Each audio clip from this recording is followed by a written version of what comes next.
Hello, welcome to my tutorial. Today I'm going to show you how to mask out people in your videos just using Premiere Pro. Now this technique is just a simple rotoscope and it should be pretty easy to accomplish, but it requires three things. One, you're going to need a tripod shot or something with absolutely no movement because any amount of movement will make the shots not line up when you're trying to match them up. Number two, you're going to need a background with little to no movement, like ideally a static wall. If you have background movement, you want as little to move as possible. So for example, you don't want too many cloud movements, you don't want cars going by or maybe people, you don't want trees swaying, because that will make it very difficult to erase the things you want to get rid of. And the third thing you're going to need is some type of shot where the thing you want to erase or keep is not going to overlap with everything else. So for example, if I'm trying to remove a soccer ball, I don't want people walking in front of the soccer ball because that makes our job harder. Alright, with that, let's get started with our clip in Premiere. Right now I'm using CC 2015, but it should be available in most Premiere versions. So I've loaded my clip in here. Let's just drag that right into frame and start ourselves a new timeline. So as you see, we got some of my friends doing yo-yo on this clip, but somewhere along the way we have an accidental walk in frame, which is causing this clip to be a little less usable. So we want to get rid of the dude standing on the right here, and the way we're going to do that is by using one other frame in this clip to find ourselves a clean shot. So what I like to do first before finding the clean shot is to mark out when this effect will take place. So when does he walk in and when does he walk out? So we're going to scrub through our timeline to see when he's out of the frame. Looks like right there. I also try to go a few frames before to avoid the shadow on the ground right here. So we're going to go a little further back. I'll hit M, the M key, to mark that point, and then we're going to mark when he comes in and then comes back out. Again, waiting a couple frames to get rid of the shadow, and hit M again. So that's the area that we want to get rid of my friend here who's coming on stage. Sorry, dude. So in this case, we're lucky that this shot is perfectly still. So we actually don't need like a separate plate or any separate footage, but in some cases you might need a whole separate piece of footage if there's no clean shot of that with no people. In this case, I'm going to drag the same clip back on the timeline. But now that we've marked this, we know exactly where to clip to. Now all we have to do is find a clean plate, and it looks like this frame right here, the entire area where the dude's standing is clean, so we're actually pretty good here. And just to keep in mind, this clip does have some cloud movement, so we're going to want to try to avoid going too high up here. Otherwise, there'll be a very clear line between the moving clouds and the still clouds, because we're just going to take a frame for now. So what I'm going to do is start by using the hotkey Control K to cut starting here. I'll move maybe like 1 or 2 frames this way. I think I cut too much. Let me just unselect that. Control K here. Wrong one again. Sorry.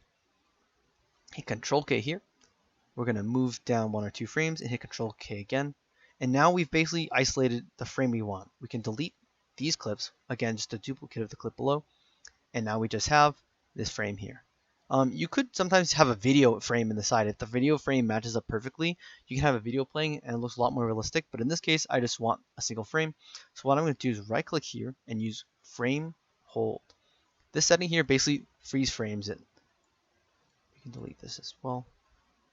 So if you notice, if I drag this out, it'll stay the same because it's just a frozen frame. So now it's just a picture essentially. So I'm just going to drag this on top of our markers where we want to erase the dude.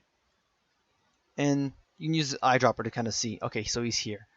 So we want our mask to essentially cover all of this so that we only see the grass and the trees and stuff. So our mask is under the opacity tab. If you want to find that, you just double click on the clip, the one that's on top in this case. And this is essentially telling, go to opacity. You're essentially telling Premiere that you want to leave this part of the video out. So we'll draw it over this guy here. You won't see any changes yet because I've kind of muted this layer. So I'm going to box select by just clicking and dragging simply, and then just dragging this corner. You'll see a little circle on the cursor. Click and drag that, and you can move anywhere you need. I'm just going to shift click it to make the right size and make it straight. I'll do the same horizontally just to make sure I get that string. I don't want any string poking out, so drag the left and then hit shift afterwards to keep its lines straight. Now we're going to see this effect right away. As soon as we turn the eyedrop off and unmute our track, you'll see he's erased. So now it's good. We're going to unselect this clip so we don't see the mask, and then we're going to just kind of scrub through to make sure, okay, like we can see him in the corner a bit, but that might just be a Premiere rendering bug. Let me just check for sure by clicking the mask again.